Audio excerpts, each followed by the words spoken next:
Всем привет! Сейчас расскажу, почему перо и тушь — это супер современные, супер крутые инструменты, и почему эффекта вот с этой штуки может быть гораздо больше для тебя, лично для тебя. Вот тот, кто пытается рисовать, тот, кто бьется там головой об стену, почему не получается нифига, и ходит. Вот в такую историю якобы это облегчает что-то. Вот в такую историю якобы это что-то чему-то помогает. А нет, помогает вот эта штука. Сейчас расскажу как, почему это круто. Проблема рисования. Рисование — сложная структура, и круто, если ты, например, ведешь линию, и вот она однообразная, и это круто, если там линейный рисунок или чертеж, или другая какая-то ерунда. Но если ты хочешь живой рисунок, а хочешь ты почему? Чтобы твой рисунок эффектнее смотрелся, чтобы ты делаешь одно действие, а в этом действии было несколько декоративных результатов. И это будет круче. Ну, понятно же, мы проводим линию, линия прямая, чистая, интересная. Интересная, не очень, она примитивная. Из нее может быть сложный рисунок и вся эта история, но если ты проводишь линию пером, перо, оно дает возможность варьировать нажатие. Вот это гибкая история. Вот она. Сейчас покажу поближе. Вот она. И когда мы нажимаем сюда, то линия становится толще. Ну вот, собственно, и вся магия. И потом, когда мы поворачиваем ее, то линия становится вариативной. Ты ведешь линию, она сложная и интересная. Она не примитивная, она не простая. И вот если на этом строится также рисунок, помимо того, что ты сам рисунок рисуешь, вот этот инструмент его делает еще плюс декоративным. Вот эти инструменты этого не делают. Нет. В некоторых есть наконечник кисть, но кистью рисовать лайны — это нужно прям постараться. Это вообще отдельная большая история, и я про нее говорить не буду. Это вообще не моя тема. Вот, в общем, вот это вот так не работает. Вот это стабило, например, тоже так не работает. Не работает. Вот это тоже так не работает. Карандаш так, ну, плюс-минус работает, тоже со сложностями. Вот это вот так тоже не работает. Работает только вот это. Причем на супер крутейшем уровне. Я когда попробовал рисовать пером первый раз, у меня было ощущение, что как с этим обращаться? И я думал, наверное, это не для меня история, наверное, не для меня. Но пробовать не переставал. И потом немножко времени прошло, немножко практики прошло, не просто времени, практики, да. Я заметил, что для того, чтобы облегчить мне жизнь, и чтобы время, которое я трачу на рисунок, оно в результате проходило круче, проходило с большей эффектностью, с более привлекательным рисунком. Вот. Я думаю, я трачу, например, на это 10 минут. За эти 10 минут или получаю какую-то невнятную ерунду тренировочную, нарисованную вот этим, либо вот тоже невнятную ерунду тренировочную, нарисованную вот этим, но почему-то странно красивую. Я не понимаю, почему. А потом понял, потому что вот эта штука, она рождена быть дешевой. Вот эта штука тем более рождена быть дешевой. Ну, мы не говорим про копики, они такие не дешевые, но это все равно смешная история, бюджетная история. Вот это рождено как инструмент для письма и для рисования, для благородной деятельности, которая раньше так вообще элитной была. Не все же были грамотные, не все. И вот этими инструментами создавались штучные предметы, штучные предметы искусства. Оно заточено, чтобы создавать искусство, чтобы создавать предметы искусства. Это заточено для того, чтобы сделать фастфуд и масс-культ. Вот это тоже. Вот это тоже. Ну, просто оно вот так есть. И что получается? Мы работаем вот этими вводными, и сразу же приходит более высокие требования и к результату, и к себе, наравне с тем, что получается намного более декоративный рисунок. Декоративность — это странная штука. На декоративности можно выехать, но я не рекомендую. Но просто даже на декоративности можно выехать. Это вытаскивает.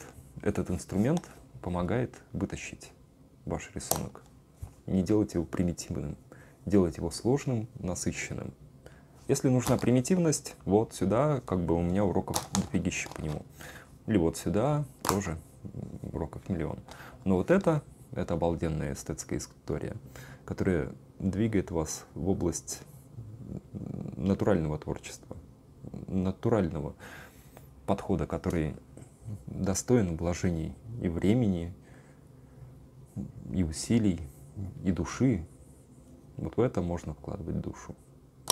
Вот в это смешно просто. Про время я уже сказал. Ну, то есть на единицу времени, если я делаю какой-то рисунок, вот этим вкладываясь, я получаю результат намного круче, чем вкладываясь вот этим. Но тут есть как бы вот такие вот моменты. У меня за спиной висят листы формата А2. Да. И вот, кстати, часть из них нарисована маркером, часть из них нарисована пером. Давайте посмотрим в реальности, какой эффект. Маркер ощутимо выигрывает, если нужно смотреть на ситуацию издалека. Вот этот вот лист — это маркеры, вот это вот листы — это перо. Это тренировочный рисунок, это проектная графика. Конечно, можно и пером реализовать вот всю вот эту вот историю, и намного более интересно, но по-быстрому, по-простому, вот издалека маркер, конечно, сильнее бьет. И выглядит и забавно, и эффектно, и лаконично, ну вот издалека. Пойдем поближе, посмотрим. Тоже ничего себе вполне. Вот такие вот обобщенные истории. Вот такая вот графика. Если не понимать, откуда она пришла, это все симпатично. Это все очень даже симпатично. Чтобы понять, откуда пришла в мои рисунки вот эта вот графика, можно посмотреть вот на это. Это то, что сделано пером. Ну, это один из проектов. И вот здесь вот эта вот графика в таком изначальном варианте. То, как я, например, рисую свои проекты. Вот она. Вот она. Совершенно другая импрессия. Намного более утонченное понимание и формы, и штриха, и общей композиции. Намного более детализировано, намного более вкусно, намного более эстетично, намного более сложно. И вот здесь вот такие вот симпатичные персонажи. Также обобщенные, но намного более стильные. Вот, например, еще варианты. И вот тоже перо. Вот так утонченно работает. Теперь снова идем сюда, в маркер. И вроде бы все хорошо. А дешево. Дешево и сердито. Дорого, стильно и круто. Вот такая разница. И вот если я немножко уберу мое любимое размытие из видео, так, карандаш тоже уберу, вот они у меня за спиной. Например, я отклонился, и вот это вот прям бьет. Расстояние, с расстояния бьет интенсивно. Почему это так сделано? Потому что маркером намного проще это сделать на большом формате. То есть на микроформате такой уже не прокатит, потому что он очень грубый. И вот у него есть такое характерное окончание. Долото. Вот оно. Тыдын, тыдын. Вот им я рисую. И потому что можно рисовать углом, и можно рисовать широкой частью. Я очень люблю этот подход. Вот такие листы можно набрать, там, в моем стиле графики я могу довольно быстро. Вон те уже не так быстро. Это перо. Это вот эта вот структура. И я делал их скорее не для экспозиционной истории, не для выставочной истории. Вот эти вот, ну, типа, издалека могут смотреться. Ну, это, конечно, тоже не для выставки, это просто тренировки. А вот это, вот эти, это проект. И он должен был рассматриваться там не на стенде, а когда сидишь и разговариваешь, и показываешь с человеком или стоишь. Просто очень хорошо работает. Ну, собственно, вот. И сидишь и думаешь, у тебя есть время на то, чтобы этим заниматься там 10 минут, или час, или целый день. И ты думаешь, какой результат ты хочешь в итоге от всей этой истории. Который пойдет вон туда, там, в какой-нибудь условный трэш, но останется таким тренировочным. Или тот, который потом можно будет показать, который покажет твой уровень вообще другой, не примитивный. Я думаю, лучше вложиться в то, что за единицу времени дает тебе намного более длительно развиваемый момент. Не сиюминутный, а тот, который двигает тебя, двигает тебя, и который показать не стыдно. Поэтому, имея немного времени на то, чтобы всякой ерундой вот такой заниматься, я думаю, нужно заниматься вот именно пером. Именно пером. Потому что в долгую оно дает намного более крутые результаты. И особенность моей графики в том, что я начинал вот как раз с пера. И теперь от пера, вернее, не от пера, а от вот этой вот всякой вот этой вот ерунды, я требую того уровня графики или хотя бы приближения к тому уровню графики, который я видел вот здесь. Я требую этого от вот этих инструментов. Они не могут. 100% не могут. И вот эти не могут. И вот эти не могут. В силу того, просто как технически они сделаны. Но требуя от них вот этого того, что они не могут, я вот эту вот графику беру и довольно просто приближаю к той графике, которая вот у меня на тех рабочих эскизах показана. Есть еще странный вопрос. Сложно ли научиться? Сложно ли научиться? Можно подумать, что вот как бы карандашом, где карандаш был, научиться сложнее, например, чем кистью. Или чем параллель пеном. Или чем, в конце концов, линером. Или чем маркером. Вот чем сложнее научиться? Вот чем? Да ничем. Смысл в том, что вот вы берете какую-то область и в ней развиваетесь, и для нее есть подходящие инструменты. Сколько времени нужно на то, чтобы освоить этот стиль рисования, которым вы хотите заниматься, это каждый раз индивидуально. Индивидуально от стиля и индивидуально от вашей вовлеченности и от ваших способностей. Поэтому сложно, фиг знает. Мне кажется, самое сложное — это научиться рисовать карандашом в академической манере. Вот это просто вот это просто чудовищно круто и чудовищно тяжело. Так что рисование пером — это просто особенный инструмент.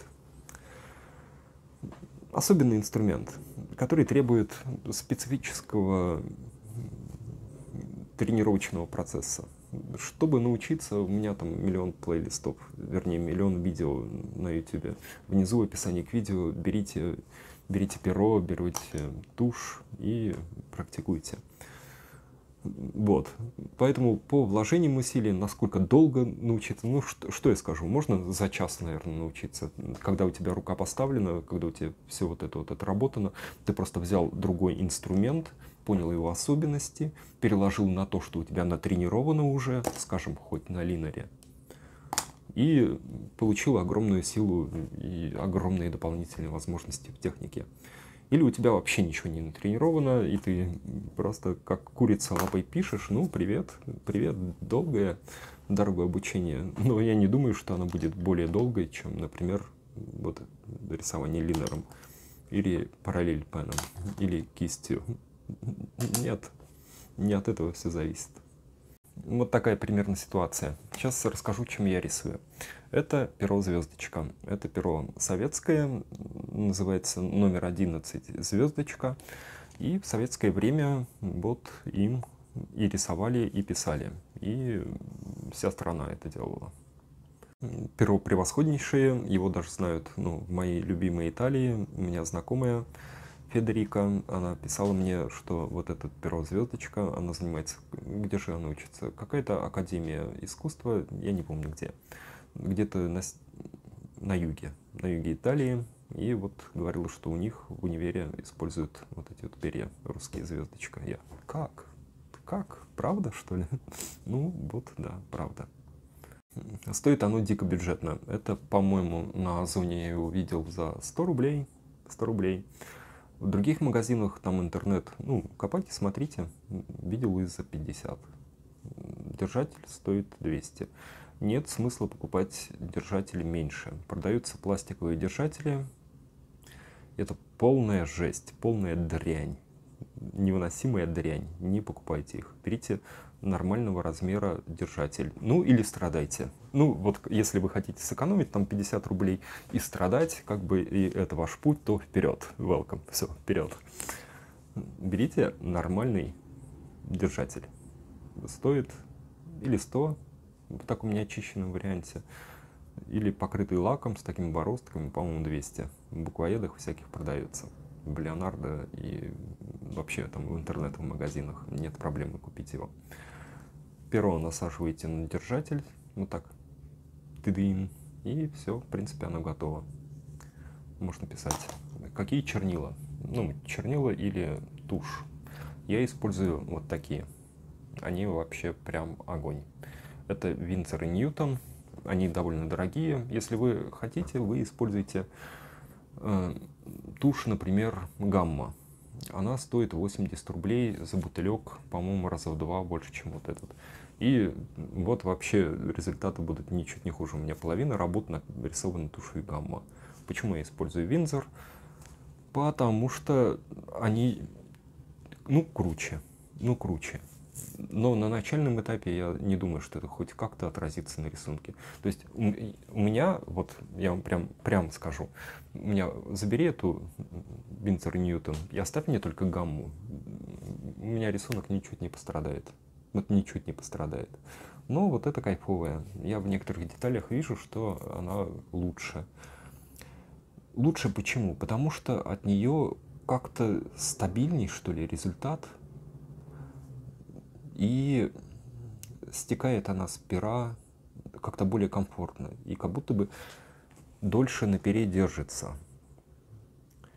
И вот самый главный момент, почему вот я просто использую вот ее, а не Гамму. Потому что я иногда, не часто, но иногда использую размытие туши, размытие чернил. Я беру тушь, беру водную кисть. Вот здесь просто вода. И линию, которая у меня нарисована пером, вот эту тушью размываю кистью. Получается акварельный эффект. И вот здесь вот они прям очень крутые, супер крутые. Потому что оттенок и цвет вот именно вот этой вот штуки великолепный. Просто прям великолепный. Я рисую и радуюсь. Поэтому вот я на автомате беру, и с ними все хорошо. Еще с тушью любопытный момент. Тушь — это такая жидкость, которая, в отличие от чернил, например, вот это чернила, вот это тушь. Чернила впитываются в бумагу, на бумаге ничего не остается сверху. Ну, только мы видим зрительно, что нарисовано. Вот это остается сверху на бумаге. И в силу того, что оно сверху лежит таким небольшим слоем, еле видным, рукой проводишь, и ты чувствуешь рельеф, чувствуешь орнамент того рисунка, который ты рисуешь. И поэтому это суперматериальная история. То есть не только сам рисунок, но еще как будто бы чуть-чуть рельеф. А если ты налил туда туши, лужи, то и рельеф становится даже немножко ощутимым, выпуклым. Сама баночка совершенно обычная. Вот покажу поближе. Так она выглядит. Тыдын, тыдын. Синяя крышка. Открывается. Ну, такая симпатичная. Calligraphy Ink. Стоит по-моему, то ли 500, то ли 600 рублей. Ну и продается везде. Ну ищите, спрашивайте в интернете. В Петербурге я видел в Буквоеде, видел, кажется, в Леонардо, но я не уверен, и, кажется, в Арт-квартале. Но, опять же, не уверен. Все меняется, то есть берете и делаете ресерч. В равной степени, если вы только начинаете и без всяких таких заморочек, вы можете взять гамму, тушь и получать такие же результаты, ничуть не хуже. Какая бумага для этого подходящая? Ну, тут тот же вопрос, он прям очень простой.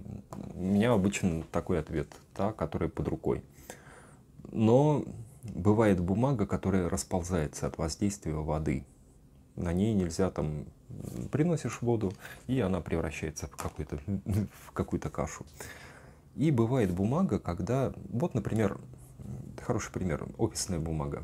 Если экономите 1 копеечку к другой копеечке, к 3 копеечке и надеетесь, что вот эти вот 3 копеечки, они стоят больше, там, чем час или полгода вашей жизни, то окей. Ну, как бы, окей, нет вопросов. Лучше купить бумагу, которая необходима для того, чтобы рисовать. А это, например, любой ватман. Или любая акварельная бумага. Я, например, сейчас готовлюсь к поездке. Какую бумагу я покупаю, как вы думаете? Сегодня куплю бумагу вот такого формата А2, да. Куплю ее в Арт-квартале и куплю самую бюджетную. Самую бюджетную там стоит, по-моему, 400 рублей за 20 листов формата А2 или 450 рублей. И называется, большая такая огромная папка, не помню, как называется, но на обложке балерина. Балерина. Это самая дешевая акварельная бумага. И она мне окей. Потому что я почти не использую акварельные эффекты, а то, что эта акварельная бумага плотная и рельефная, немножко так видно, что рельеф есть, для моей техники рисунка прям супер. Видно, материальная штука, ощутимая штука, и вот как раз вот она там, бумага огонь, самая бюджетная.